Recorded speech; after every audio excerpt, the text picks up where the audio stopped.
Pria itu tidak pernah membayangkan hal ini akan terjadi padanya sebagai sosok terkuat di aliran sesat. Dia malah diprovokasi habis-habisan oleh beberapa bajingan rendahan. Dia sudah menyembunyikan setiap titik kultivasinya. Namun entah bagaimana, dia tetap saja bertemu dengan sekelompok semut bodoh yang mencari mati. Ternyata pria ini bernama Samagum. Saat masih muda, dia diserang para bandit dan berakhir menjadi tawanan di sana. Kemudian dia dibawa ke pasar budak. Berpindah dari satu majikan ke majikan lain hingga akhirnya Guanhyo, ketua sekte penembus langit dari aliran sesat, membelinya. Di dalam lembah itu tak terhitung banyaknya anak-anak sebayanya yang berlatih bersama.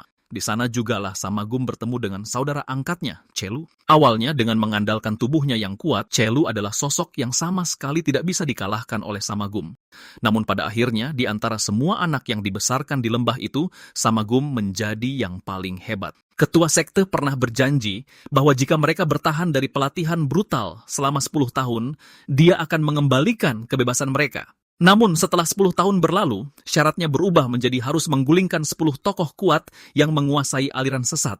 Samagum kemudian menghabiskan 3 tahun lagi untuk membantu ketua sekte menghabisi ke-10 orang itu. Dan baru kemarin, dia akhirnya membalaskan dendam kematian ayahnya karena orang-orang itulah pelaku sebenarnya yang telah membunuh sang ayah kala itu.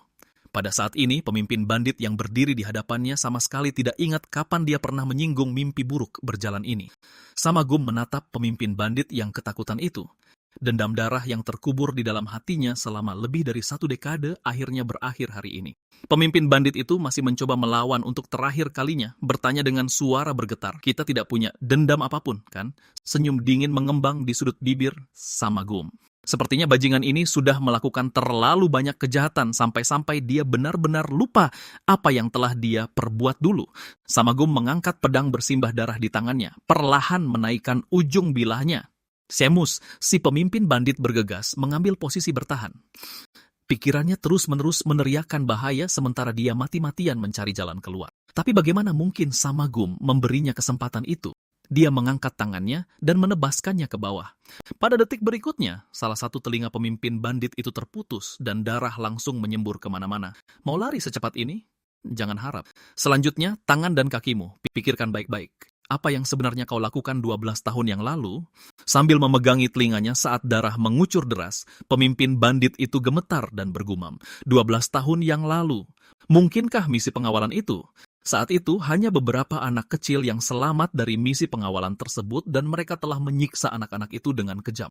Melihat pemimpin bandit itu akhirnya ingat apa yang terjadi, Samagum kembali mengayunkan pedangnya, langsung memotong tangan dan kakinya. Sekarang, apa kau masih ingat nama Samagum? Setelah menyiksaku waktu itu, kau menjualku ke pasar budak. Pada saat itu, pemimpin bandit itu akhirnya teringat pada anak dari masa lalu. Dia tak pernah menyangka bahwa setelah lebih dari 10 tahun, anak itu benar-benar akan kembali untuk membalas dendam. Samagum melengkungkan jari-jarinya seperti cakar dan menekan tangannya tepat ke dada pemimpin bandit itu. Sayang sekali penyesalan tidak akan menyelamatkannya sekarang. Detik berikutnya, dia menguras energi pemimpin bandit itu sampai kering. Dan dengan begitu, harapan terakhir Samagum akhirnya terwujud. Tepat pada saat itu, sebuah dinding tak jauh dari sana tiba-tiba meledak dengan suara hancur yang memekakan telinga. Ternyata Chelu yang sudah berlatih bersama Samagum sejak kecil telah membebaskan semua tahanan. Chelu mengumpat, keparat ini benar-benar berani menjual kapten sebagai budak. Namun Samagum sadar dia tidak merasa sepuas yang dia bayangkan. Chelu menatapnya dengan wajah jujurnya yang biasa dan bertanya, jadi apakah kita akan meninggalkan kehidupan ini dan pulang sekarang? Samagum mengangkat kepalanya dan menatap ke arah kampung halamannya. Akhirnya, dia bisa kembali. Jalan sebagai pedang nomor 1 di aliran sesat yang berlumuran darah ini akhirnya mencapai akhirnya. Dan itu berujung pada kejadian sebelumnya di mana Samagum memberitahu ketua sekte bahwa dia ingin pensiun dari dunia persilatan. Awalnya, ketua sekte tidak ingin membiarkannya pergi begitu saja, tetapi Samagum telah membalas semua hutang budinya. Jadi Samagum berterima kasih padanya dan berkata, "Terima kasih atas semua yang telah Anda lakukan untukku selama ini. Jaga diri Anda." Penjaga di belakang ketua sekte masih berpikir Samagum sangatlah arogan, tetapi ketua sekte menghentikannya. Karena sekarang, kekuatan Samagum telah mencapai tingkat yang bahkan tidak bisa dipahami oleh ketua sekte. Chelu juga melambaikan tangan kepada ketua sekte dari luar pintu. Dan begitulah, Samagum membalas dendam ke Sumatnya menyelesaikan misi yang mustahil dan secara resmi meninggalkan kehidupan kelam itu. Kapten, apakah itu roh penjaga yang selalu kau bicarakan? Samagum melihat ke arah yang ditunjuk Celu. Ini adalah kampung halamannya. Setiap tahun, orang tua dan tetua desanya akan berkumpul di sini untuk memuja roh penjaga. Semasa kecil, dia akan memanjat ke atas sana bersama teman-temannya setiap ada waktu luang. Samagum dengan gembira memeluk pohon besar di depannya dan bergumam, "Aku benar-benar kembali." Bahkan Celu pun tidak menyangka akan melihat sisi dirinya yang seperti ini. Sejak hari mereka bertemu, Samagum selalu menunjukkan ekspresi dingin seperti sebongkah batu. Kemudian suara anak kecil tiba-tiba terdengar. "Paman, orang luar tidak boleh sembarangan memeluknya." Samagum menoleh ke arah suara itu dan melihat 3 anak kecil berdiri tak jauh dari sana. Mereka berbicara dengannya dengan wajah yang sangat serius. Samagum tersenyum pada mereka dan berkata, "Paman bukan orang luar. Kalian pasti anak-anak dari desa Doha." "Benar kan?" Ketiga anak itu membeku. "Bagaimana paman bisa tahu desa kami?" "Karena paman juga tinggal di sini waktu masih kecil. Pohon ini adalah roh penjaga. Kan ada kolam kecil di utara desa. Benar ya tidak? Kalau ke kiri dari sana ada gubuk jerami, disitulah dulu rumah paman berada." Tapi kemudian gadis kecil itu tiba-tiba menarik anak laki-laki di sebelahnya dan berkata, "Paman, bohong. Ya, itu kan rumahnya Edu. Edu tidak punya ayah atau kakak laki-laki yang tampangnya seperti bandit." Samagum membeku di tempat. Dia baru saja pulang dan sudah dikatai bandit oleh seorang anak kecil. Anak lainnya langsung menimpali, paman itu pasti berbohong. Pernahkah kalian melihat paman sejelek itu di desa? Gadis kecil di samping mereka buru-buru mendorong anak laki-laki itu dan menyuruhnya pergi. Kemudian anak-anak itu lari secepat kilat, meninggalkan Celu yang mengamuk di belakang mereka. "Bocah-bocah nakal, siapa yang kalian sebut bandit jelek?" Tapi saat ini Samagum merasakan gelombang kegelisahan karena dia belum pernah mendengar nama Edu sebelumnya. Celu, di sisi lain, tidak berpikir sejauh itu. Dia dengan santai memetik buah persik dari pohon di dekatnya, lalu langsung menggigitnya. Setelah mencicipinya, dia sadar rasanya ternyata cukup manis. Melihat Samagum berjalan makin jauh, Celu segera memetik beberapa lagi dan berseru, "Ketua, buah persik ini lumayan enak."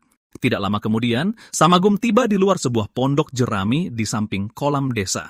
Ini adalah rumah yang telah dia impikan selama lebih dari 10 tahun. Celu menyusul dan bertanya dengan penasaran, "Ketua, inikah tempatnya?" Samagum mengangguk. Tepat saat dia hendak berjalan masuk, sebuah suara tiba-tiba terdengar dari belakangnya. "Siapa di sana?" Samagum berbalik dan melihat bahwa orang yang memanggilnya adalah seorang pria tua. Di belakang lelaki tua itu berdiri banyak penduduk desa, masing-masing membawa cangkul dan sabit di tangan mereka. Saat Samagum melihat gadis kecil di antara kerumunan, dia langsung mengerti. Dia pasti telah kembali ke desa dan memberitahu orang-orang dewasa.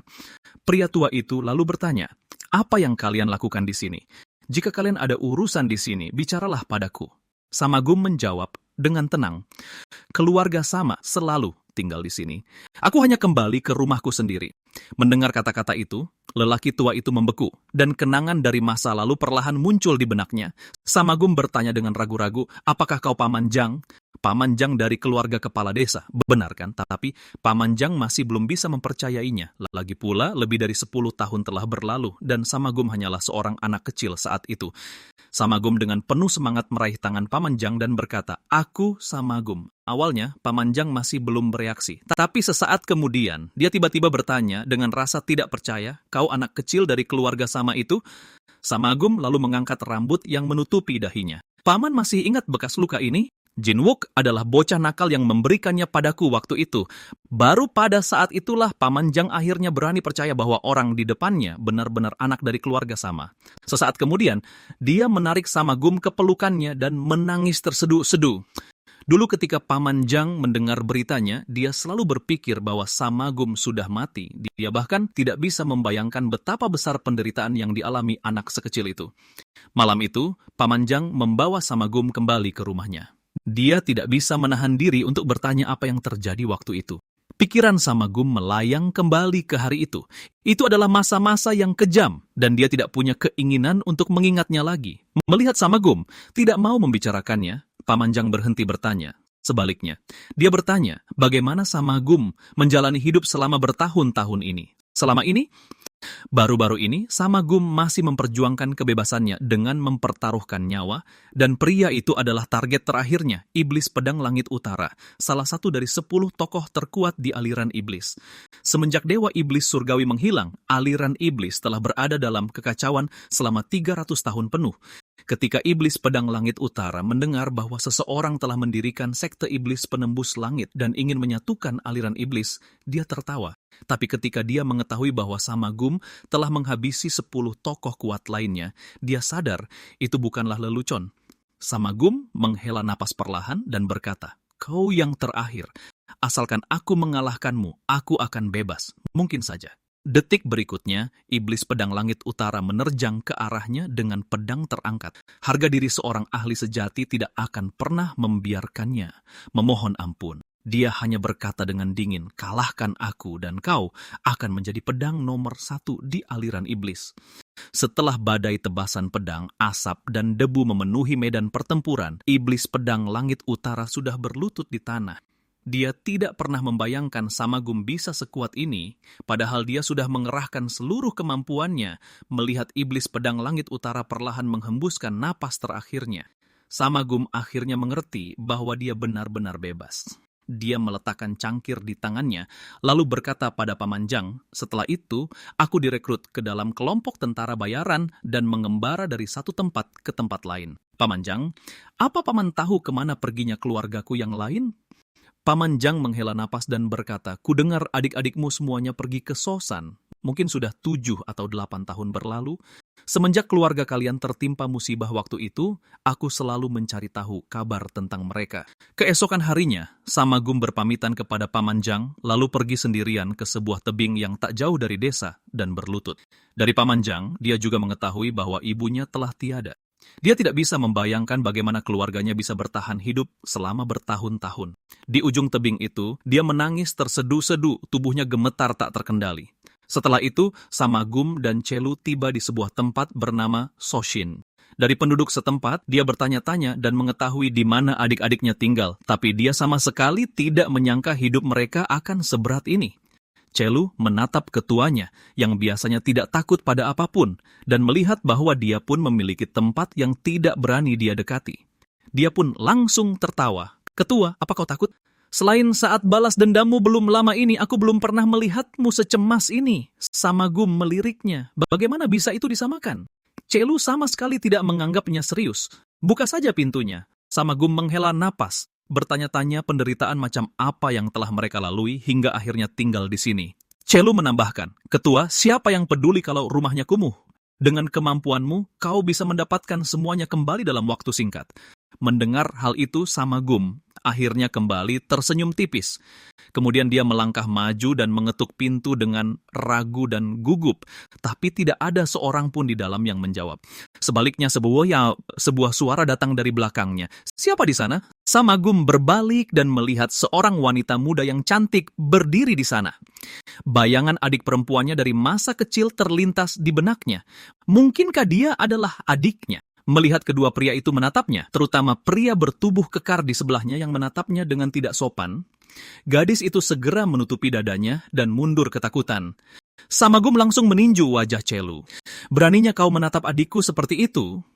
Lalu dia melangkah maju dengan suara bergetar dan bertanya, "Apakah kau sama Jong?" Gadis itu terpaku. "Bagaimana kau tahu namaku?" Samagum dengan penuh semangat memegang tangan adiknya, tapi untuk waktu yang lama dia terlalu tercekat untuk berbicara. Namun tiba-tiba tatapannya menajam. Dia bisa merasakan energi yin dalam jumlah besar di dalam tubuh adiknya. Apa yang sebenarnya terjadi? Tapi melihatnya memegang tangannya tanpa melepaskannya, Samajong buru-buru meronta untuk melepaskan diri. Samagum kehilangan fokus sejenak dan saat dia melepaskan tangannya, adiknya langsung jatuh ke tanah. Samagum seketika merasa kebingungan. Tepat saat dia hendak membantunya berdiri, suara marah terdengar dari dekat. "Apa yang sedang kalian lakukan, brengsek?" Seorang pemuda gemuk berlari ke arahnya dengan amarah. Gadis itu buru-buru berseru. Kak Samagum melirik adiknya, jantungnya berdegup kencang.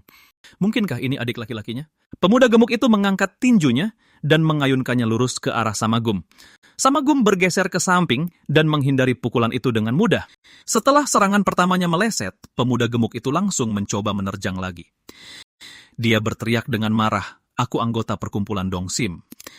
Kalian, keparat dari geng Langkah Darah, berani mengganggu keluargaku. Namun Samagum terus menghindari setiap serangan. Pemuda gemuk itu bahkan tidak bisa mendaratkan satu pukulan pun. Samagum sudah muncul di belakangnya dengan senyum tipis dan bertanya, "Perkumpulan Dongsim, geng Langkah Darah, inikah urusan yang kau jalani sekarang?" Wajah pemuda gemuk itu memerah karena marah, dan dia mencabut sebilah pisau. Namun pada detik berikutnya, pria lain mencengkram pergelangan tangannya. Pria itu berkata dengan suara pelan, "Jangan gunakan pisau. Hari ini adalah hari peringatan kematian ibu." Samagum mematung. Hari ini adalah peringatan kematian ibu mereka, dan anak ini malah mencabut pisau tanpa pikir panjang. Bagaimana dia bisa jadi seperti ini? Pada saat itu, kerah pemuda gemuk tersebut masih dipegang erat oleh pria yang satu lagi. Pria yang satu lagi memperingatkannya, "Simpan pisau itu. Sudah lama aku menyuruhmu untuk keluar dari geng itu." Melihat ini, Samagum mengerti bahwa mereka mungkin terpaksa melakukan ini karena tidak ada pilihan lain. Namun tiba-tiba, pemuda gemuk itu melepaskan diri dari cengkeraman sang pria dan menusukkan pisaunya ke arah Samagum. Sebelum dia bisa mencapai Samagum, Chelu menangkapnya. Dengan satu remasan, Chelu menghancurkan belati yang mengarah kepadanya dengan tangan kosong. Pemuda gemuk itu menatap Chelu dan seketika merasakan ketakutan memuncak di dadanya. Monster macam apa ini? Chelu menyeringai garang dan memamerkan otot-otot di lengannya tepat di depan wajahnya. Pemuda gemuk itu menggertakkan giginya dan membentak. "Dengan kekuatan seperti itu, baiklah, jadilah bandit kalau kau mau. Tapi kenapa malah merampok keluarga kami?" Chelu seketika menjadi marah. Memangnya ada bandit di sini? Dan bagian mana dariku yang terlihat seperti bandit? Samagum segera menghentikan Chelu yang masih sibuk memamerkan otot-ototnya. Yang lainnya melihat Samagum melangkah maju. Wajah mereka masih penuh amarah. Samagum baru saja akan mengungkapkan identitasnya saat pemuda gemuk itu tiba-tiba menoleh ke belakang dengan ketakutan. Geng Langkah Darah ada di sini. Samagum berbalik dan melihat beberapa bajingan berjalan santai mendekat. Saat mereka melihat wajah asing Samagum dan Chelu, mereka mengernyit dan bertanya, "Siapa dua orang ini? Kenapa kita belum pernah melihat mereka sebelumnya?" Samagum dan Chelu menatap mereka dengan dingin. Jadi ini orang-orang yang telah menindas adik-adiknya. Kemudian pemimpin para bajingan itu berjalan menghampiri dan mendorong Samagum. Dia bertanya dengan arogan, "Dan kau, siapa kalian ini?" Pada saat yang sama, seorang pria bertubuh besar yang ukurannya hampir sama dengan Chelu melangkah maju di depannya. Pada saat itu, pemuda di belakangnya berteriak marah, "Ini adalah wilayah perkumpulan Dongsim. Apa yang kalian lakukan di sini?" Saat bajingan itu melihat si pemuda bersikap sangat berani, dia menepuk pipi Samagum dan berniat memberi pelajaran pada pemuda itu terlebih dahulu. Namun pada detik berikutnya, pedang di punggungnya sudah berada di tangan Samagum. Samagum menebas lehernya dengan satu tebasan, lalu dengan santai melemparkan mayatnya ke tanah. Para bajingan di belakangnya membeku di tempat, sama sekali tidak percaya bahwa Samagum benar-benar berani melakukan hal itu. Baru ketika kepala bos mereka menggelinding ke tanah, mereka akhirnya tersadar, lalu meraih senjata mereka satu persatu. Samagum menatap mereka dengan dingin, seolah dia sedang melihat orang-orang yang sudah mati. Chelu, di sisi lain, seketika menjadi bersemangat. Para bajingan itu menghunus pedang mereka dan menerjang Chelu yang berdiri paling depan. Seringai buas mengembang di wajah Chelu. Lagi pula, dia sudah berhari-hari tidak meregangkan ototnya dengan benar. Kemudian dia langsung menerjang kerumunan itu. Hanya dengan beberapa pukulan, pertarungan itu sudah berakhir. Bahkan Chelu tidak menyangka mereka akan tumbang semudah itu. Dia melayangkan pukulan demi pukulan, menghajar mereka semua sampai babak belur tak dikenali. Adik-adik Samagum seketika tercengang. Awalnya, mereka benar-benar mengira Samagum dan Chelu adalah komplotan orang-orang itu. Chelu berkata dengan tidak senang, "Apa yang kalian harapkan? Sampah seperti ini bahkan tidak pantas menjadi bawahanku." Samagum lalu melangkah maju dan berkata kepada mereka, "Aku Samagum, aku adalah kakak kalian." Sambil berbicara, dia memperlihatkan bekas luka di dahinya. Pemuda itu bertanya dengan penuh semangat, "Apakah kau benar-benar kakak kami?" Melihat mereka akhirnya mengenalinya, Samagum tersenyum bahagia. "Ini aku kembali." Tepat setelah itu, adiknya Hoa bergegas maju, memeluknya dan menangis terseduh-seduh. Kedua adiknya berdiri di sana karena terkejut, tidak percaya bahwa setelah berpisah lebih dari 10 tahun, kakak mereka benar-benar telah kembali. Setelah itu, Samagum mengikuti mereka masuk ke dalam rumah. Chelu masih dengan senang hati menepuk bahu Hoa karena dia merasa anak ini benar-benar tipenya. Hoa tidak terlalu memikirkannya. Sementara Ho Hyun bertanya pada Chelu dengan penasaran, kenapa kau memanggil kakakku kapten? Chelu langsung tertawa, karena kakakmu dulu selalu menantang kapten dan akhirnya terlilit banyak hutang. Samagum seketika tidak bisa berkata-kata. Jangan dengarkan omong kosongnya. Aku hanya tidak suka pria raksasa sepertinya memanggilku kakak. Jadi, bagaimana kabar kalian? Mendengar hal itu, adik perempuannya seketika menundukkan kepalanya. Hoa berkata, aku bekerja sebagai pengawal di Biro Pengawal Mutiara Laut sekarang. Tatapan Samagum menajam saat dia mendengar itu. Biro pengawal lagi. Dia lalu menatap Hoa dan bertanya, Ibu, pasti sangat menentangnya saat itu, kan? Ho Hyun menghela napas. Ya, Ibu menentangnya jauh lebih keras dari yang bisa kau bayangkan. Pada saat itu, Ho Hyun ikut angkat bicara. Tentu saja dia menentangnya. Kakak kita menghilang karena pekerjaan semacam itu. Dia tidak seharusnya bergabung dengan biro pengawal. Hoa menatapnya dengan dingin. Lucu sekali mendengarnya dari seseorang yang menghabiskan sepanjang hari di gang-gang gelap. Ho Hyun tidak mau mengalah. Setidaknya aku menghasilkan lebih banyak uang. Kaulah yang mengeksploitasi pihak yang lemah. Kita tidak butuh uang kotor semacam itu. Mendengar itu, Hoa meledak marah. Siapa yang memeras siapa? Sudah berapa kali aku harus bilang padamu? Kami tidak melakukan hal semacam itu. Saat itu juga, adiknya membanting sepiring makanan ke atas meja. Bisakah kalian berdua berhenti bertengkar? Oppa akhirnya pulang setelah lebih dari 10 tahun, dan yang kalian tahu hanyalah berdebat. Namun di detik berikutnya, darah tiba-tiba mengalir deras dari hidungnya, dan tidak mau berhenti. Samagum buru-buru berdiri dan menopangnya. Junga, ada apa? Kedua adik laki-lakinya juga menoleh dengan panik. Baru pada saat itulah Samagum merasakan dengan jelas betapa mengerikannya energi yin di dalam tubuh adiknya. Raut wajahnya seketika menjadi gelap. Ia segera menoleh pada adik-adiknya. Apa kalian sudah membawanya ke tabib? Apa diagnosisnya? Hoa menghela napas. Kami sudah mencari hampir semua tabib hebat di daerah ini, tapi tak satu pun bisa menjelaskan penyebabnya. Satu-satunya hal yang cocok dengan ucapanmu adalah wajah pucatnya memang disebabkan oleh energi yin. Adiknya memaksakan diri untuk menahannya dan berkata, ia baik-baik saja. Ia masih bisa bertahan. Melihatnya membuka pintu dan berjalan keluar, semua orang di ruangan itu terdiam. Hoa berkata dengan suara pelan, kami meninggalkan kampung halaman dan pindah ke sini karena ada tabib di tempat ini. Ho Hyun tampak sangat terpukul. Jong bisa bertahan selama ini hanya karena obat yang memulihkan energi yang. Buru-buru ia bertanya, apa tabib bilang ada cara untuk menyembuhkannya? Hoa menggelengkan kepalanya. Kami bahkan tidak tahu apakah dia bisa disembuhkan. Tabib itu hanya bilang gejalanya bisa diredakan, tapi butuh banyak uang. Jika bukan karena penghasilan yang dibawa Ho Hyun, kita takkan punya harapan sedikit pun. Jadi aku tidak berhak menyalahkannya. Samagum terdiam menatap segala yang ada di hadapannya, namun jauh di lubuk hatinya, ia telah mengambil keputusan bulat. Karena ia telah kembali, ia akan menebus semua penderitaan mereka selama ini. Ia dengan lembut meletakkan tangannya di bahu adiknya. Tentu saja kau berhak. Tidak ada Hyung yang akan tinggal diam melihat adiknya terjerumus ke jalan yang salah. Yang tidak berhak bicara di sini adalah aku. Akulah yang telah mengecewakan kalian semua. Jangan khawatirkan soal uang lagi. Besok kita akan membawa Jong menemui tabib itu.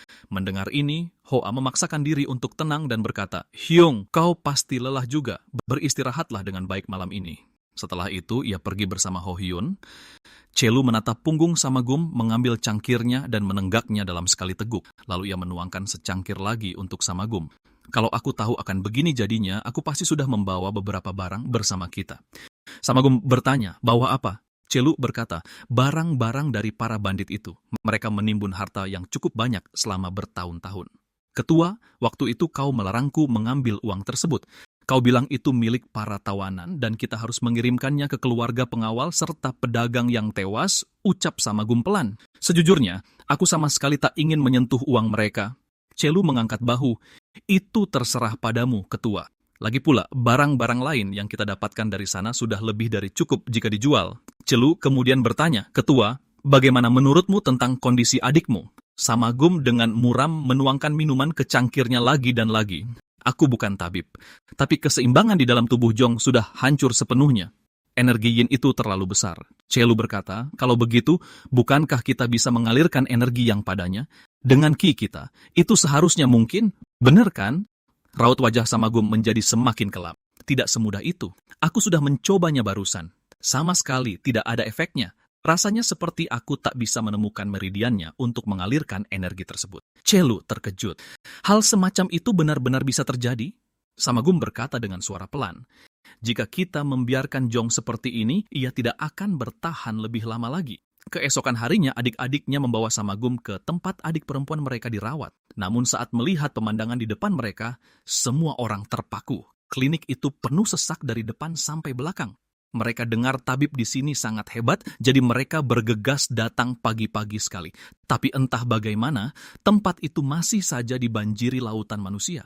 Ho Hyun berkata pada mereka, dia memang terkenal di daerah ini. Kemudian ia menyuruh mereka menunggu di sana dan berjalan maju sendirian. Ho Hyun segera menghampiri pria bertubuh besar yang menjaga ketertiban dan menyapanya dengan hormat. "Selamat pagi, Hyung Nim." Chelu seketika tampak bingung. Siapa orang-orang itu? Hoa menjawab, merekalah yang menjaga ketertiban di sini. Chelu mengernyit. Jadi apa Ho Hyun bagian dari mereka? Kenapa dia bersikap begitu rendah hati? Hoa berkata dengan tidak senang. Dia cuma bawahan tingkat rendah yang bukan siapa-siapa.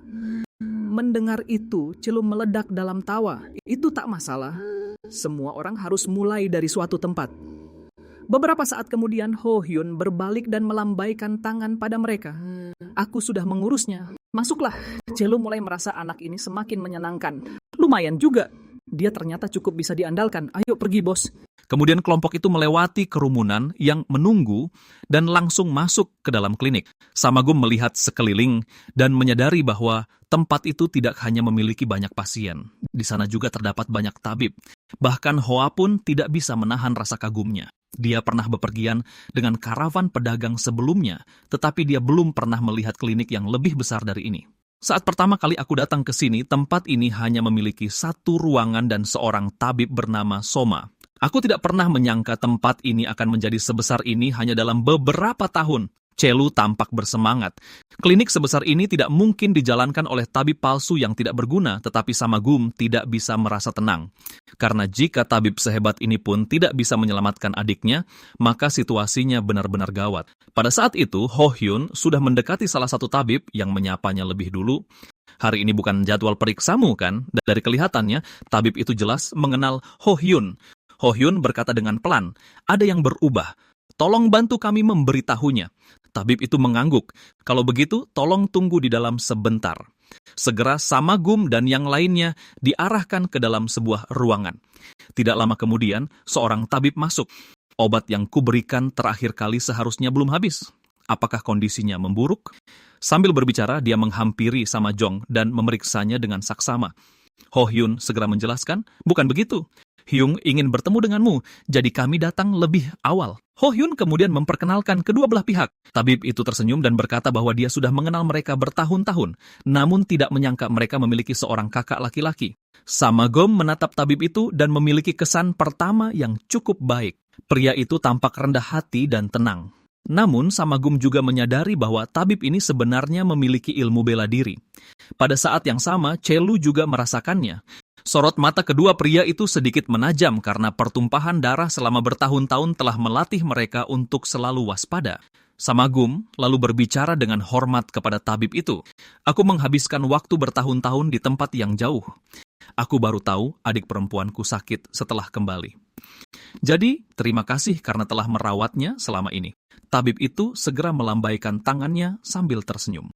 Baik sebagai tugas seorang tabib atau layanan berbayar, aku hanya melakukan apa yang seharusnya kulakukan. Setelah itu tabib mulai memeriksa denyut nadi Samajong. Penyakit adikmu selalu menjadi beban di pikiranku. Aku terus bertanya-tanya apakah kemampuan medis yang kumiliki kurang atau apakah tanaman obat yang kugunakan tidak cukup bagus dan pengobatan yang kuberikan ini hanya untuk memperlambat penyakitnya. Tujuannya adalah untuk mencegah kemungkinan terburuk yang bisa terjadi. Ekspresi Samagum menjadi tegang. Kemungkinan terburuk maksudmu nyawanya bisa dalam bahaya. Tabib itu mengangguk. Tanaman obat yang kuberikan sebelumnya memang menunjukkan hasil. Jadi aku berpikir, jika kita bisa menggunakan tanaman obat tingkat tinggi, mungkin ada kesempatan nyata untuk menyembuhkannya. Samagum langsung bertanya, tanaman obat apa yang kita butuhkan? Tabib itu berkata, aku telah menggunakan tanaman obat yang kaya akan energi yang untuk menetralkan energi yin di dalam tubuhnya. Bahan utamanya adalah rumput roh api. Jika kita bisa mendapatkan rumput roh api berusia ribuan tahun, itu akan menjadi pilihan terbaik. Namun mengingat harganya hampir mustahil untuk didapatkan. Selain itu, kita juga membutuhkan minyak murni biru langit, tanya Samagum. Apakah klinik Chongshim memiliki persediaannya? Tabib itu segera melambaikan tangannya. Bagaimana mungkin tempat seperti ini memiliki obat roh legendaris seperti itu?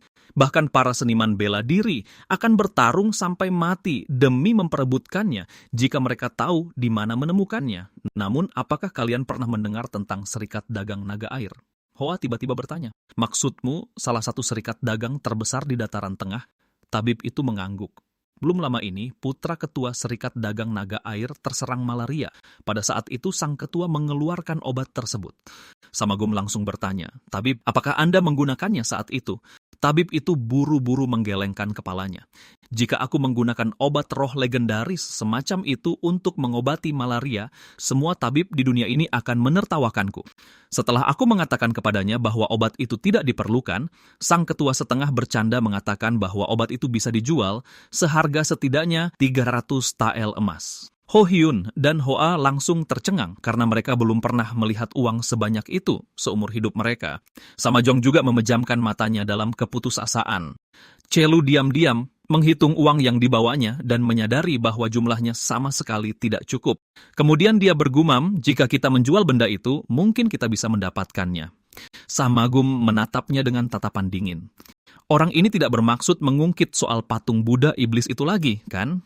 Jadi Samagum dengan cepat berkata kepada semua orang, saat aku masih bekerja sebagai tentara bayaran, aku kebetulan menemukan mutiara bercahaya. Kudengar nilainya mencapai 400 tael emas. Ho Hyun dan Hoa kembali terkejut, namun kemudian mereka segera menyadari bahwa adik perempuan mereka mungkin benar-benar bisa diselamatkan. Tepat setelah itu Samagum menoleh ke arah tabib dan bertanya, bisakah Anda membantuku mengatur pertemuan dengan ketua Serikat Dagang Naga Air? Tabib itu mengangguk. Ya, aku akan segera menghubungi mereka. Keesokan harinya, Samagum dan yang lainnya bertemu dengan ketua Serikat Dagang Naga Air, tetapi pria itu tidak bersedia menjual minyak murni biru langit. Tatapan Samagum dan Chelu seketika menjadi dingin. Apa yang baru saja kau katakan? Sang ketua tetap tanpa ekspresi. Serikat kami tidak berniat menjual minyak murni biru langit kepada kalian. Samagum menahan emosinya dan bertanya, bolehkah aku tahu alasannya? Sang ketua menatap dengan rakus mutiara bercahaya yang ada di atas meja. Karena ini tidak cukup untuk menutupi harganya. Tatapan Samagum menajam. Kau boleh menilainya terlebih dahulu jika kau mau, tetapi ketua itu menggelengkan kepalanya. Bukan itu masalahnya. Mengingat aku bisa menjadi ketua, setidaknya aku memiliki kemampuan untuk menilainya. Mutiara bercahaya ini pasti berkualitas tinggi dan mutunya sangat bagus. Sejujurnya, aku memang mengatakan kepada tabib itu bahwa aku bersedia menjualnya seharga 300 tael emas. Namun sejak awal, aku tidak pernah benar-benar berniat untuk melepaskannya. Bukankah tabib itu memberitahu kalian alasanku mengeluarkannya saat itu? Samagum berkata, ku dengar putramu terserang malaria, jadi kau mengeluarkannya. Sang ketua mengangguk, benar. Dan itu adalah jenis yang paling sulit untuk diobati. Aku tidak punya pilihan lain. Minyak murni biru langit adalah obat roh legendaris. Konon katanya ini bisa menghidupkan kembali orang mati. Jika dunia luar tahu aku memilikinya, aku akan langsung jadi incaran seluruh dunia persilatan. Itulah mengapa aku sangat merahasiakan keberadaannya. Aku bahkan membuat tabib itu bersumpah untuk tutup mulut setelah menjelaskan situasinya padanya. Pasti ada seseorang yang sakit keras di keluargamu. Benar kan? Tabib itu bukan tipe orang yang mudah mengingkari janji. Mengetahui sifatnya, dia pasti sedang mencari cara untuk menyelamatkan pasien kritis. Karena informasinya sudah telanjur bocor, aku tidak punya pilihan selain mengurus masalah ini. Jadi harganya sekarang adalah 500 tahil emas. Samagum terdiam 1000 bahasa. Setelah semua omong kosong itu, pria ini ternyata cuma mau menaikkan harga. Mutiara bercahaya itu bernilai 300 tahil, ditambah denda 100 tahil karena melanggar rahasia dan 100 tahil lagi untuk permintaan mendesak. Sebelum Samagum sempat bicara, amarah Chelu sudah meledak. Pak Tua, apa kau sudah gila? Mau taruhan? Aku bisa menghancurkan seluruh tempat ini. Samagum pun menghentikan Chelu. Cukup, berhentilah mencoba menyelesaikan semuanya dengan tinju. Lalu dia bertanya pelan, Chelu, berapa banyak uang yang masih kita miliki? Chelu menjawab, dari yang kita bawa saat pergi, sekitar 120 tahil. Samagum mendengarnya dan berbalik menatap ketua serikat. Kalau begitu, kami akan menambah 100 tahil lagi. Kami masih butuh sedikit dana untuk bertahan hidup. Kau bilang kau pandai menilai orang. Lalu di matamu, kami terlihat seperti orang yang bagaimana? Tatapan ketua itu tertuju tajam pada Samagum. Pemuda ini tampak seperti seseorang yang baru saja merangkak keluar dari lautan darah. Samagum berkata dengan tenang, "Mata yang jeli, ketua, kami datang langsung dari sekte iblis. Belum lama ini, aku meninggalkan kehidupan itu. Aku berjanji pada diriku sendiri untuk menjalani hidup yang tenang dan biasa bersama keluargaku. Namun saat ini, keluargaku sedang sekarat. Jadi katakan padaku, apa menurutmu aku masih akan menepati janji itu?" Pada saat itu, mata ketua itu mengunci Samagum bagaikan seekor elang. Dengan pengalaman bertahun-tahun membaca sifat orang, dia yakin Samagum tidak sedang berbohong. Akhirnya, ketua itu setuju. "Baiklah, tapi sebagai gantinya, kalian harus membantuku melakukan sesuatu nanti." Samagum mengangguk, menyetujui kesepakatan itu. Setelah matahari terbenam, Samagum dan Celu memasuki hutan, menyalakan api, dan makan. Celu masih terbakar amarah keparat sialan itu. "Kalau ini terjadi di masa lalu, aku pasti sudah membelah kepala mereka." Lalu dia menatap Samagum dan bertanya, "Kenapa kita tidak kembali saja sekarang dan merebutnya secara paksa?" Samagum membentaknya, "Kau ingin obat adikku ternoda oleh darah?" Celu memikirkannya baik-baik dan menyadari bahwa perkataan Samagum ada benarnya. Samagum melanjutkan, "Dulu kita tidak punya pilihan dan orang-orang yang kita bunuh semuanya adalah sampah dari aliran sesat. Kita bahkan membunuh 10 master terhebat hanya demi menyatukan sekte iblis. Tapi karena sekarang kita sudah meninggalkan dunia itu, kita juga harus melepaskan kebiasaan lama tersebut. Lagi pula, dataran tengah berpusat pada dunia persilatan dan klan-klan besar. Mulai sekarang, kita harus mengikuti aturan main mereka. Setelah aku menyembuhkan adikku, aku akan mencari pekerjaan yang halal dan mencari nafkah dengan jujur. Mungkin dengan begitu ibu akhirnya bisa beristirahat dengan tenang. Sejujurnya, Celu, kau boleh pergi kapanpun kau mau. Aku tidak akan memaksamu untuk tinggal." Celu langsung terlihat kesal. "Bos, apa kau tahu berapa harga yang kita bayar untuk kabur dari lubang neraka itu? Tidak mungkin, aku pergi begitu saja sekarang. Lagi pula, semua yang terjadi saat ini terus mengingatkanku pada masa lalu." Tiba-tiba, Celu menoleh ke belakang. Samagum juga mengangkat pandangannya dan berbalik. Debu beterbangan di kejauhan saat suara derap kuku kuda mencapai telinga mereka. Tidak lama kemudian, sekelompok penunggang kuda muncul di hadapan mereka. Lalu mereka mengepung Samagum dan Celu dari segala sisi. Samagum menghela napas. Sudah kuduga, ini tidak akan berjalan lancar. Sebaliknya, Celu melihat sekeliling dengan penuh semangat. Seorang preman di depan yang membawa busur mencibir. "Kami hampir kehilangan jejak kalian. Kalian berlari cukup cepat," ujar Samagum bertanya dengan tenang. "Jadi kalian mengikuti kami selama ini?" Pemimpin itu berkata dengan dingin, "Berhenti omong kosong. Serahkan apa yang kalian dapatkan dari Serikat Pedagang Naga Air." Tatapan Samagum berubah dingin. Serikat itu katanya dia akan merahasiakannya. Sepertinya kata-katanya tidak ada harganya. "Pergilah sekarang, dan aku bisa berpura-pura ini tidak pernah terjadi." Mendengar hal itu, semua orang di sekitar mereka tertawa terbahak-bahak. Semuanya berpikir Samagum tidak sadar sedang berhadapan dengan siapa. Celu menyeringai jahat. "Karena kalian semua akan mati juga, bisa beritahu kami dulu kalian dari organisasi mana?" Samagum melirik Celu, tetapi tidak mengatakan apa-apa. Seorang kroco membusungkan dada dengan bangga dan berkata, "Kalian pasti pernah mendengar tentang Thousand Slayer. Benar kan? Kami adalah elit dari Thousand Slayer." Bos di belakang mereka langsung membentak, "Tutup mulutmu." Celu mengorek telinganya dengan bosan. "Tidakkah setidaknya kau biarkan dia menyelesaikannya?" Pemimpin itu meledak dalam amarah. "Kau berani mengejekku? Semuanya serang." Buat mereka memohon untuk mati, Celu menatap Samagum dan merentangkan tangannya dengan pasrah. "Aku sudah memperingatkannya, kalau dia tidak mau dengar, itu salahnya sendiri." Pemimpin bandit itu terus berteriak sombong, mengancam akan mencongkel mata mereka. Anak buahnya juga mengangkat senjata mereka, hanya menunggu perintah bos mereka. Melihat ini, Celu langsung bersemangat, "Kalau begitu majulah." Namun tepat saat itu Samagum menyuruhnya menunggu. Celu menoleh kebingungan dan mengikuti arah yang ditunjuk Samagum. Seorang wanita dengan aura yang mengintimidasi berjalan keluar dari hutan bersama dua bawahannya.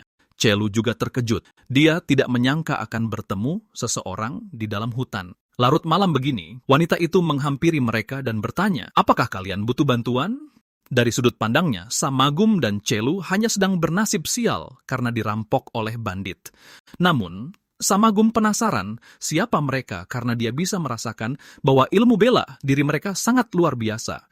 Dia memberitahu wanita itu bahwa para pria di seberang mereka hanyalah preman dari kota. Chelu menggunakan transmisi suara. Ketua, mereka sepertinya sangat hebat. Samagum tahu bahwa orang-orang ini lebih dari cukup untuk menghadapi para preman itu, dan yang benar-benar kuat adalah wanita tersebut. Tapi saat ini, Samagum sama sekali tidak ingin mencari masalah baru. Pada saat itu, salah satu bawahan wanita tersebut melapor dengan suara pelan, "Nona, para preman ini sepertinya juga mengepung kita. Mereka bahkan berani mengarahkan niat membunuh mereka pada kita." Wanita itu menatap sang pemimpin dan berkata dengan dingin, "Pergilah sekarang, dan aku akan melupakan semua yang terjadi sebelumnya." Pemimpin itu waspada kalau wanita tersebut berasal dari keluarga yang berkuasa, tetapi saat ini obat itu lebih penting dari apapun. Dia langsung memerintahkan anak buahnya, "Bunuh mereka semua, jangan biarkan ada yang hidup." Begitu dia selesai berbicara, semua preman di sekitar mereka langsung menerjang maju. Salah satu bawahan wanita itu perlahan menghunus pedangnya. Detik berikutnya, sosoknya muncul di tengah-tengah kerumunan itu. Kilatan cahaya pedang yang tak terhitung jumlahnya meletus seketika. Pada saat sarung pedang yang dia lempar jatuh ke tanah, pertarungan sudah berakhir. Setiap preman di sekitar mereka telah terdiam untuk selamanya. Chelu tidak bisa menahan diri untuk tidak memujinya. Lumayan juga, tapi mata pemimpin itu membelalak panik. Dia langsung sadar bahwa dia berhadapan dengan seseorang yang jauh lebih kuat dari dugaannya. Dia buru-buru melompat dari kudanya, mencoba menyerang lebih dulu sebelum pria itu bisa menstabilkan kuda-kudanya. Saat keduanya beradu, dentingan tajam bilah pedang bergema di udara. Pria itu berkata dengan tenang, "Seandainya kau menerima belas kasihan nonaku tadi, kau mungkin masih hidup." Meski begitu, sedikit meregangkan otot juga tidak buruk. Mendengar hal ini, pemimpin itu semakin marah dan menyerangnya lagi. Saat ujung pedang pemimpin itu menusuk ke depan, pria itu bergeser sedikit dan menghindarinya dengan mudah. Menolak menyerah, pemimpin itu mengayunkan pedangnya ke samping dengan sekuat tenaga. Tapi pria itu seolah sedang mempermainkannya, menghindarinya hanya dengan gerakan ringan. Lalu dia memutar pergelangan tangannya berbalik dengan satu tebasan dan membunuh pemimpin itu di tempat. Pria yang satu lagi segera menyanjungnya. "Sudah kuduga, kau memang hebat, bos. Kau membereskannya dengan sangat mudah." Jadi apa yang harus kita lakukan pada para tawanan ini? Setelah beberapa dari mereka mati, sisanya sudah menjatuhkan senjata mereka sendiri. Pria itu berkata, "Nonaku bilang, biarkan mereka hidup. Kalau tidak, aku pasti sudah membantai mereka semua sampai tak tersisa, melihat semuanya sudah selesai." Samagum memberi salam hormat dan berkata, "Terima kasih semuanya telah menyelamatkan kami." Wanita itu hanya berkata, "Itu sudah sewajarnya. Siapapun yang melihat ini tidak akan tinggal diam." Samagum seharusnya berterima kasih dengan layak karena telah menyelamatkan nyawanya, tapi kondisi adiknya terlalu mendesak sehingga dia tidak bisa membuang waktu lagi. Wanita itu segera berkata, "Tidak perlu memikirkan masalah sekecil itu. Biar kami yang mengurus para preman ini." Samagum berterima kasih padanya sekali lagi. Sebelum pergi, dia berbalik dan berkata, "Namaku Samagum. Jika ada kesempatan, aku akan membalas kebaikan ini." Chelu tidak bisa menahan diri untuk berbisik, "Bos, tidakkah menurutmu itu terdengar agak canggung?" Samagum langsung menyuruhnya diam. Namun dua pengawal di samping wanita itu merasa bahwa mereka berdua cukup tidak sopan. Karena mereka yang memicu kekacauan ini, setidaknya mereka harus membereskannya sebelum pergi. Wanita itu hanya tersenyum dan berkata, "Tapi mereka sudah berterima kasih padaku dengan sopan." Saat itu juga, tatapan matanya tiba-tiba menyiratkan sebuah kesadaran. Melihat ekspresinya berubah, salah satu pria itu dengan cepat bertanya, "Ada apa?" Wanita itu berkata dengan pelan, "Apa kalian berdua tidak menyadarinya?" Kedua pria itu sama sekali tidak takut dari awal sampai akhir. Bahkan tidak ada sedikit pun rasa takut dalam diri mereka. Mereka bersikap cuek sepanjang waktu seolah-olah para preman itu sama sekali tidak pantas mendapat perhatian mereka. Dan jika mereka adalah orang biasa, tidak mungkin mereka bisa melihat begitu banyak orang mati tanpa bereaksi apa-apa. Tapi mereka berdua terlihat seperti hanya berdiri di pinggir menonton sebuah pertunjukan. Begitu dia selesai berbicara, kedua pria itu menatap dengan kaget ke arah perginya Samagum dan Chelu. Menjelang fajar, Samagum dan Chelu akhirnya kembali ke klinik Chongshim. Ketika tabib mendengar Samagum telah kembali, dia buru-buru meletakkan pekerjaannya dan menghampiri. Samagum melepaskan buntelannya dan berkata, "Untunglah kami membawa kembali obatnya dengan selamat." Tabib itu masih mengatakan bahwa dia seharusnya pergi bersama mereka, tapi Samagum segera menepisnya. Tolong jangan berkata begitu. Lalu tabib bertanya di mana Samajong, dan Samagum menjawab, mereka pasti segera tiba. Pada saat itu, Samagum merasa tabib itu sepertinya memiliki hal mendesak untuk disampaikan. Maka dia berkata, karena obatnya sudah ada di sini, kita bisa memulai pengobatan kapanpun kau siap. Tabib itu segera melambaikan tangannya. Sepertinya kau salah paham. Alasan aku tidak pergi ke serikat pedagang bersama kalian adalah karena seseorang dari keluarga utamaku telah tiba. Pernahkah kau mendengar tentang klan tabib ilahi? Samagum tampak terpana. Maksudmu, klan tabib umur panjang yang konon bisa menghidupkan kembali orang mati? Aku tahu kau bukan tabib biasa dari caramu merawat adikku, tapi ini tetap sulit dipercaya. Tabib itu tampak sedikit malu dengan pujian tersebut. Aku hanya menjaga kondisinya agar tetap stabil. Penyakit adikmu cukup tidak biasa. Selama beberapa tahun terakhir, aku telah berkali-kali berkonsultasi dengan keluarga utama dan mereka menunjukkan minat besar pada kasusnya. Tapi selama beberapa tahun terakhir, dataran tengah dilanda wabah, jadi mereka benar-benar tidak bisa mengutus siapapun. Mendengar bahwa masih ada harapan, Samagum langsung tersenyum. Jadi seorang tabib dari keluargamu akan datang? Tabib itu mengangguk. Ya, dia kebetulan sedang lewat dan akan tinggal di klinik Chongshim untuk waktu yang singkat. Dia adalah salah satu tabib terbaik di klan itu. Setelah mendengar jawaban pasti itu, ketegangan yang mencengkeram hati Samagum akhirnya sedikit mereda. Dia buru-buru membungkuk kepada tabib sebagai rasa terima kasih. Budi ini terlalu besar. Tabib itu berkata, tapi aku tidak bisa memastikan kapan tepatnya dia akan tiba. Samagum langsung menjawab, tidak apa-apa. Selama adik perempuanku bisa sembuh, aku bersedia menunggu berapa hari pun. Setelah mengatakan bahwa seseorang dari klan utamanya akan datang, para tabib itu sepertinya ingin mengatakan sesuatu lagi. Samagum buru-buru bertanya, apakah ada masalah lain? Namun tabib itu hanya melambaikan tangan dan berkata, bukan apa-apa, meminta mereka untuk tetap menjaga komunikasi. Setelah itu, Samagum dan Chelu pulang ke rumah. Samajong sedang memasak beberapa hidangan rumahan sederhana, dan kehidupan seperti inilah yang selalu didambakan oleh Samagum. Lalu, Samagum menatap Ho Hyun dan bertanya, apa rencananya ke depan? Sambil menyendok nasi, Hoa berkata, aku berencana untuk pergi melihat-lihat ke Wuxi. Jika aku pergi ke Wuxi, jaraknya memang lumayan jauh dari Hangzhou, tempat kita berada sekarang. Tapi, kalau tidak ada halangan berarti, aku seharusnya bisa pulang setiap 2 minggu sekali. Kemudian Samagum menatap Hoa dan bertanya, apa kamu berencana terus bekerja di agensi pengawalan itu? Dulu, aku baru bisa pulang setelah menghabiskan waktu lebih dari 10 tahun di pekerjaan semacam itu.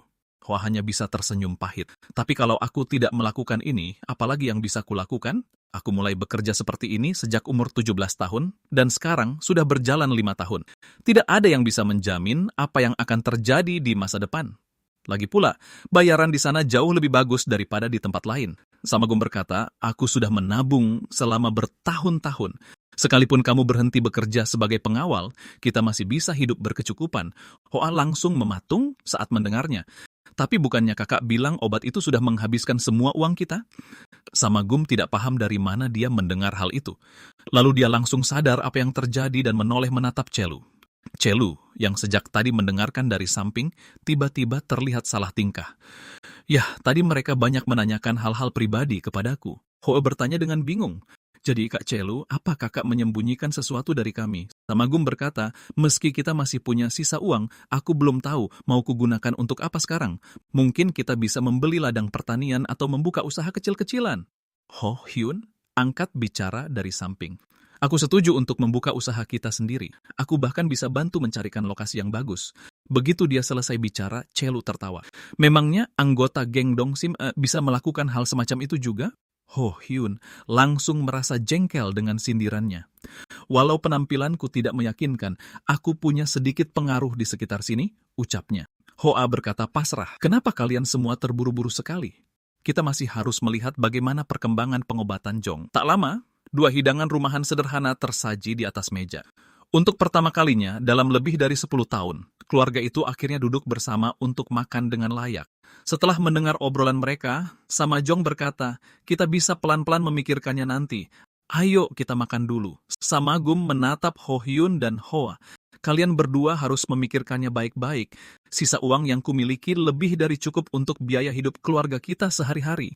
Hoa mengangguk mantap, matanya dipenuhi kerinduan akan kehidupan mereka ke depannya. Setelah makan, Samagum dan Chelu pergi ke kota.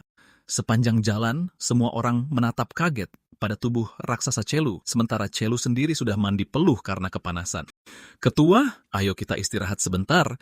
Samagum mengangguk dan berjalan menuju kedai teh di dekat situ. Setelah mereka duduk, Chelu meminta kepada pelayan, bawakan kami 2 piring bakpao daging dulu. Apa kalian menjual arak di sini? Pelayan itu buru-buru menjawab, maaf tuan, kami tidak menjual arak. Chelu melambaikan tangannya. Kalau begitu bawakan saja bakpaonya. Setelah pelayan itu pergi menyiapkan pesanan, Chelu bertanya, Ketua, bagaimana sekarang? Kita sudah keliling dari tadi, dan tidak ada pekerjaan yang cocok untuk kita. Barulah Samagum menyadari bahwa setelah sekian lama hidup dari pertumpahan darah, mencari pekerjaan halal ternyata tidak mudah sama sekali. Pilihan terbaik mungkin adalah membuka usaha kecil. Dia juga ingin menggunakan kesempatan ini untuk menarik Ho Hyun keluar dari geng dan mempekerjakannya di tempat yang benar. Satu-satunya masalah adalah tubuh raksasa, Chelu. Kalau mereka benar-benar membuka usaha, dia sama sekali tidak boleh sembarangan menghajar pelanggan. Chelu tertawa canggung. Aku tidak akan melakukannya, Ketua. Begitu bakpaonya tiba, saking laparnya Chelu sampai terus menggesekkan sumpitnya. Ketua, ayo kita makan dulu dan memikirkannya nanti saja. Setelah berkata begitu, Chelu mengambil sebuah bakpao dan melahapnya sampai hampir meneteskan air liur. Samagum juga menyadari bahwa bakpao itu benar-benar enak, dan isian daging di dalamnya dibumbui dengan sangat pas. Dia lalu bertanya pada pelayan di sebelahnya, ini daging babi? Pelayan itu mengangguk. Benar, ini dibuat dengan daging babi cincang. Samagum berpikir baik-baik. Semuanya memang daging, tapi perbedaan rasanya sangat mencolok. Kedai-kedai lain mungkin menggunakan daging berkualitas rendah. Mendengar itu, sang pelayan berkata dengan bangga, hampir tidak ada tempat lain yang menggunakan daging seperti milik kami. Samagum jadi kebingungan. Selama bukan dari babi yang sakit, bukannya semua daging babi itu pada dasarnya sama? Tapi Samagum tetap tidak begitu mengerti. Sang pelayan menjelaskan, intinya para penjagal punya tingkat keahlian yang berbeda-beda. Cara mereka memotong daging secara alami akan mengubah rasanya. Saat itu juga, Chelu tiba-tiba berdiri.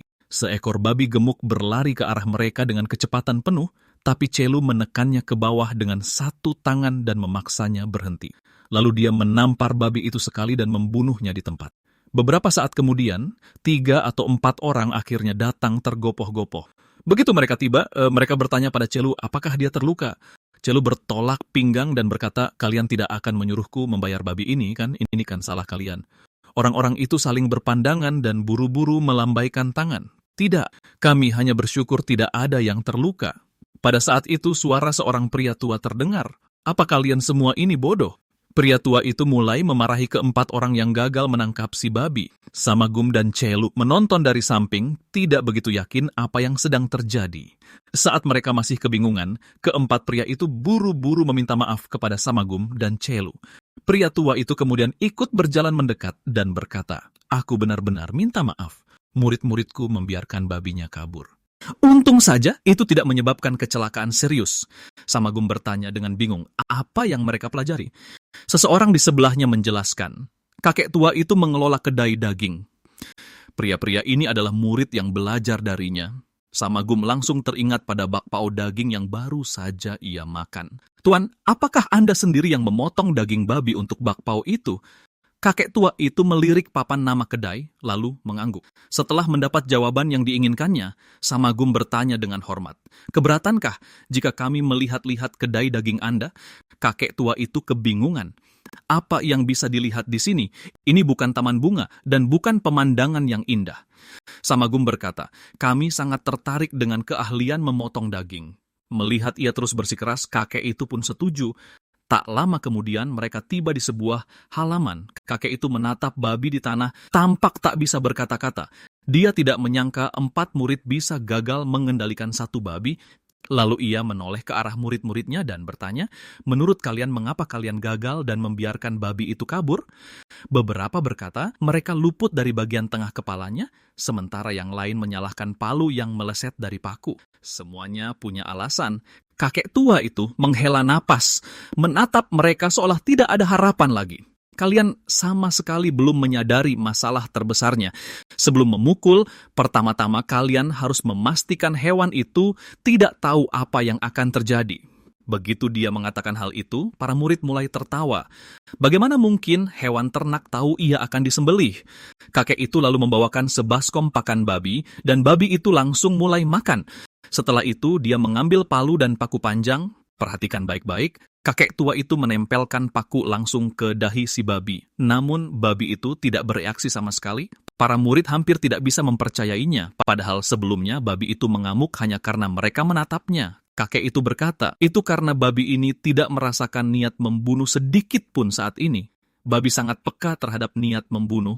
Konyol, bagaimana hewan ternak bisa mengerti niat membunuh? Namun kakek tua itu melanjutkan, bahkan niat membunuh sekecil apapun bisa dirasakan seperti ini. Sambil berbicara, tatapan kakek itu mendadak menjadi tajam. Babi itu langsung berhenti makan dan mengangkat kepalanya, menatap paku di hadapannya. Bahkan Celu pun terpana karena kakek itu benar-benar melepaskan sebersit niat membunuh tadi, lalu langsung menariknya kembali dalam sekejap. Kapten, apakah kakek itu seorang ahli bela diri? Samagum menggelengkan kepalanya. Tidak ada tanda-tanda pelatihan bela diri padanya. Dia hanya melatih dirinya sendiri sampai ke titik di mana dia bisa membunuh babi tanpa membiarkannya merasakan niat membunuh. Kakek itu mengarahkan paku ke kepala babi, lalu menghantamkan palu dengan keras. Samagum, Celu, dan para murid itu semuanya tercengang. Karena babi itu benar-benar tidak melawan sama sekali. Satu pukulan langsung mengakhiri nyawanya. Celu berkata dengan terkejut, "Kapten, kau lihat itu?" Babi itu mati sebelum sempat menjerit. Samagum juga dibuat tak bisa berkata-kata. Setelah itu, sang kakek menyuruh para murid untuk segera menguras darah babi itu. Barulah saat itu Samagum dan Celu benar-benar mengerti bahwa setiap keahlian memiliki masternya sendiri. Pekerja yang sedang membersihkan di dekat sana berkata, "Kakek itu tidak punya anak, jadi dia mencari seseorang yang bisa mewarisi keahliannya dan menjaga reputasi kedai daging ini." Celu langsung menjadi bersemangat. "Kapten, kakek ini juga cukup mengesankan, dia hanya ingin mencari penerus." Samagum mengangguk. Karena ini adalah hasil kerja keras seumur hidup sang kakek. Teringat pada Master Butei di Lembah Naga Hitam, itu juga cerita yang terkenal. Apakah kedua hal itu benar-benar bisa dibandingkan? Meskipun harus kuakui, keduanya punya kapasitas paru-paru yang konyol dan suara yang nyaring. Aku curiga Master Butei memilihmu karena postur tubuhmu sama besarnya dengannya. Samagum menatap Celu. "Celu, bagaimana kalau kita mengambil alih kedai daging ini?" Semakin dia memikirkannya, semakin itu terasa seperti pilihan yang bagus. Celu langsung bertanya, "Kapten, kau serius?" Samagum mengangguk. "Aku ingin pekerjaan yang bisa kubanggakan kepada adik-adikku. Lagi pula, kau sudah hampir membocorkan rahasia kita beberapa kali." Kemudian Samagum menatap kakek itu dan berkata, "Kek, kami juga ingin mempelajari keahlian ini." Kakek itu langsung tertawa. "Kalian berdua tidak melihat apa yang kulakukan barusan, lalu menganggap pekerjaan ini mudah, kan?" Samagum dengan cepat berkata, "Tentu saja tidak. Kami tidak berani berpikir seperti itu, kami hanya ingin mencobanya." Melihat betapa tekad mereka, kakek itu pergi ke kandang babi dan mengeluarkan babi lainnya. "Kalau begitu kau coba duluan. Jika ingin mengambil alih tempat ini, setidaknya kalian harus tahu cara menyembelihnya." Samagum mengambil peralatannya dan menatap babi gemuk yang sedang makan di hadapannya. Perlahan ia mengarahkan paku itu ke dahi babi tersebut. Namun babi itu tidak bergerak sama sekali. Palu itu jatuh dengan bunyi dentuman tumpul dan darah memuncrat keluar. Samagum telah melakukannya dengan mudah. Kakek tua itu menatap dengan kaget. Dia tidak pernah menyangka bahwa keahlian yang telah dikuasainya seumur hidup bisa dipelajari pemuda ini hanya dalam satu percobaan. Samagum menoleh ke arah Celu. "Untuk apa kau hanya berdiri saja? Cepat gantung babi ini." Celu mengangkat babi itu sendirian. Meskipun tugas itu biasanya membutuhkan 3 atau 4 pria dewasa, dengan santai dia menambahkan, "Kalau dipikir-pikir kita tidak terlalu butuh alat untuk ini, kan?" Saat ini kakek Yak itu sudah 2 kali dibuat terkejut oleh mereka, dan mau tak mau ia bertanya, "Apa maksudmu?" Celu berjalan lurus ke dalam kandang babi, membunuh seekor babi dengan tangan kosong, dan membawanya kembali ke hadapan semua orang. Barulah kakek itu menyadari apa yang sedang terjadi. "Kalian berdua adalah ahli bela diri, kan?" Samagum mengangguk. Dulu ia, sang kakek bertanya dengan bingung. "Lalu kenapa kalian ingin melakukan pekerjaan seperti ini?" Samagum menjawab dengan serius. "Kami hanya ingin hidup seperti orang normal." Kakek itu berkata, "Dengan kemampuan kalian, kalian seharusnya bisa menemukan banyak pekerjaan lain." Samagum menjawab dengan pasrah, "Kami sudah mencoba mencari pekerjaan lain, tapi tidak ada yang berhasil. Melihat ini, lelaki tua itu menghela napas pelan. Sepertinya kehidupan para pemuda ini juga tidak mudah. Samagum mengepalkan tangannya dengan hormat dan berkata, "Tuan, kami tidak akan mengecewakan Anda." Baru saja, lelaki tua itu akhirnya memutuskan untuk secara resmi menjadikan Samagum sebagai muridnya. Melihat Samagum memisahkan setiap potongan daging babi dengan jelas dan bersih pada percobaan pertamanya, lelaki tua itu merasa sangat lega. Baginya, itu hampir tidak bisa dipercaya. Dia bahkan mengatakan tidak ada lagi yang bisa dia ajarkan. Samagum membungkuk dengan khidmat. "Terima kasih telah membimbing saya, dan terima kasih telah memberi saya kesempatan ini." Tapi lelaki tua itu berkata, orang yang seharusnya berterima kasih adalah saya. Keahlian saya akhirnya memiliki seseorang untuk meneruskannya. Sekarang saya akhirnya bisa menutup mata dengan tenang. Samagum dengan cepat memegang tangan lelaki tua itu. "Anda masih memiliki umur yang panjang, Tuan. Anda juga telah memecahkan masalah saya. Berkat Anda, akhirnya saya bisa menetap di sini." Saat itu, Celu masuk membawa 2 ekor babi dan mengeluh. Ini benar-benar merepotkan. Kenapa tidak bunuh saja babinya dan jual dagingnya, Samagum? Dan lelaki tua itu menatap tanpa kata pada Celu yang sedang kesal. Sepertinya lebih baik tidak menyerahkan pisau pada orang ini. Dia cukup menangani pekerjaan berat saja. Dia hebat dalam hal menyembelih. Tapi jika menyangkut pekerjaan yang membutuhkan kehati-hatian dan kesabaran, dia sama sekali tidak mau melakukannya. Mendengar itu, Celu justru terlihat bangga pada dirinya sendiri. Orang tua ini benar. "Jangan pernah menyuruhku melakukan hal-hal yang rumit, bos. Lagi pula aku tidak pandai menggunakan pisau, jadi mulai sekarang kau saja yang menangani pekerjaan detail." Samagum dibuat terdiam, tapi pada akhirnya dia hanya bisa setuju. Beberapa waktu kemudian, setelah Hoa menyelesaikan pekerjaannya, dia mendengar bahwa Samagum telah membuka toko daging di kota, jadi dia datang berkunjung. Samajong baru saja melangkah keluar membawa sapu. Saat dia melihat Hoa, sebelum dia sempat menyapanya, Hoa sudah mengambil sapu dan pengki dari tangannya. "Kamu kan masih dalam masa pemulihan. Kenapa kamu tidak istirahat saja?" Samajong tersenyum canggung dan menjelaskan, "Kakak pertama telah mengambil alih toko daging ini. Aku hanya membantunya bersih-bersih sedikit. Ini bukan pekerjaan berat." Hoa meletakkan bungkusan miliknya di atas meja dan bertanya, "Bagaimana bisnisnya? Aku dengar kalian baru saja mengambil alih, jadi toko ini pasti sudah resmi dibuka. Benar, kan?" Lalu menyadari ekspresinya, Hoa terdiam kaget. "Tunggu, orang tua itu sudah meninggal? Kapan itu terjadi?" Samajong berkata dengan lembut, "Di malam saat kakak mengambil alih toko daging ini, orang tua itu meninggal dengan tenang dalam tidurnya." Tepat pada saat itu, Samagum berjalan keluar membawa sedikit daging dan bertanya, "Kenapa misi kali ini memakan waktu sangat lama?" Hoa menoleh dan melihat bahwa kakak laki-lakinya yang berbicara. Dia menjelaskan, misinya sendiri sebenarnya selesai dengan cukup cepat. "Tapi kak, kenapa kakak mengambil alih toko daging ini? Tempat ini sangat terkenal. Jika keterampilan kakak tidak sepadan, kakak akan menghancurkan nama baiknya." Samagum dengan pasrah menyuruh adik laki-lakinya untuk tidak khawatir. Keterampilannya sudah diakui oleh orang tua itu. Saat itu, Ho Hyun buru-buru mendorong pintu hingga terbuka dan memberitahu semua orang mereka sudah datang. Celu menjewer telinga Ho Hyun dengan keras. "Bisakah kau selesaikan kalimatmu dengan benar?" Ho Hyun masih menatap Celu dengan menantang, tapi saat dia melirik kepalan tangan besar itu, dia langsung mundur. Lalu Ho Hyun dengan cepat berkata, "Dokter dari klinik Chongshim mengutus seseorang. Mereka bilang tabib dari klan utama sudah tiba." Saat Samajong mendengar berita itu, dia langsung menjadi gugup, tidak tahu apakah benar-benar ada harapan untuk kesembuhannya. Saat Ho Hyun selesai berbicara, Samagum sudah melepas calemeknya. "Kita akan membawa Jong ke sana sekarang." Kelompok itu dengan cepat tiba di klinik Chongshim. Begitu Samagum melihat dokter, dia mengepalkan kedua tangannya dan berterima kasih kepadanya.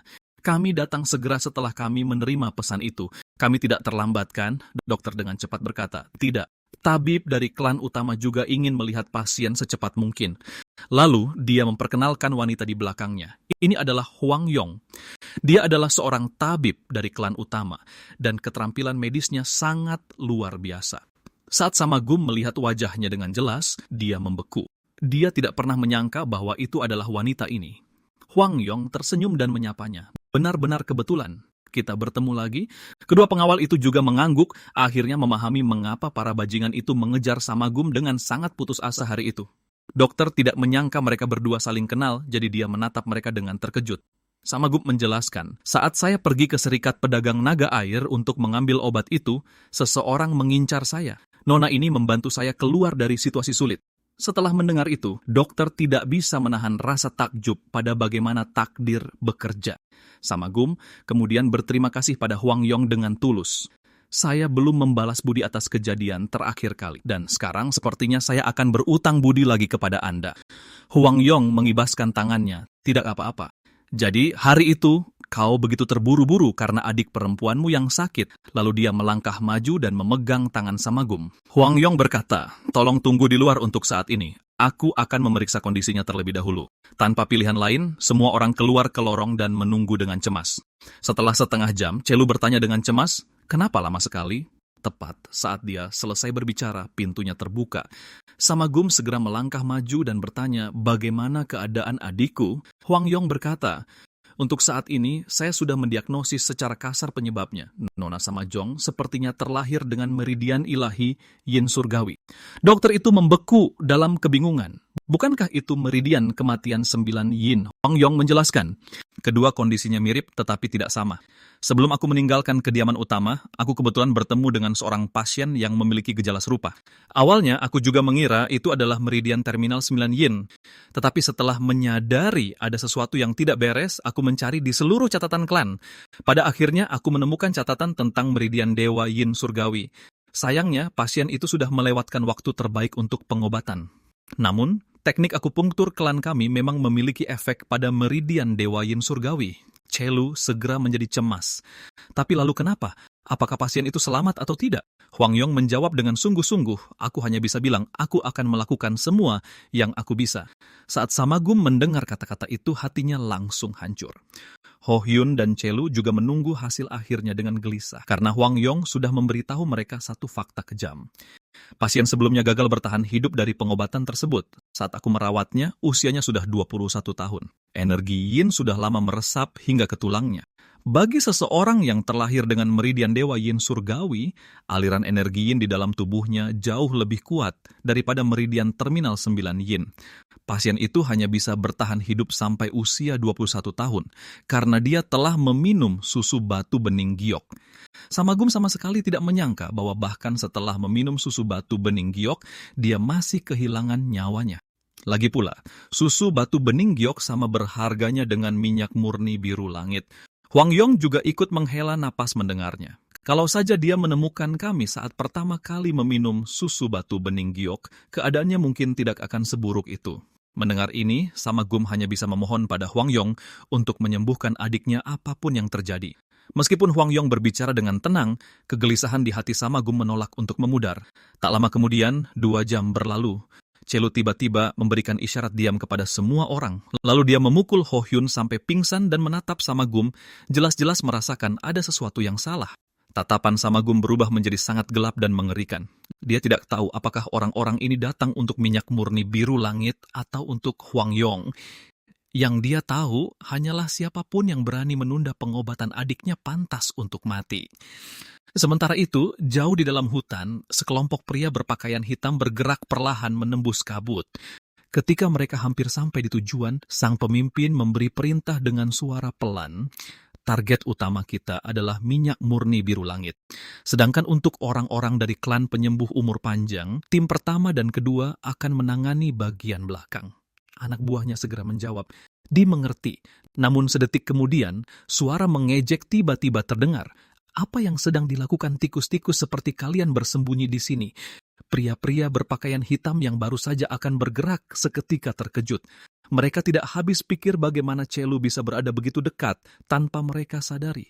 Chelu menyeringai. Berpakaian seperti itu, apa kalian para idiot hanya ingin jalan-jalan tengah malam? Wajah sang pemimpin menjadi sangat masam. Dia memberi perintah pada pria di sebelahnya. Yang ini bagianmu. Dilihat dari penampilannya, raksasa ini bukanlah Samagum yang sedang mereka buru. Begitu dia selesai bicara, sosok sang pemimpin melesat. Dia melompat melewati kepala Chelu dan bergegas lurus menuju tujuan.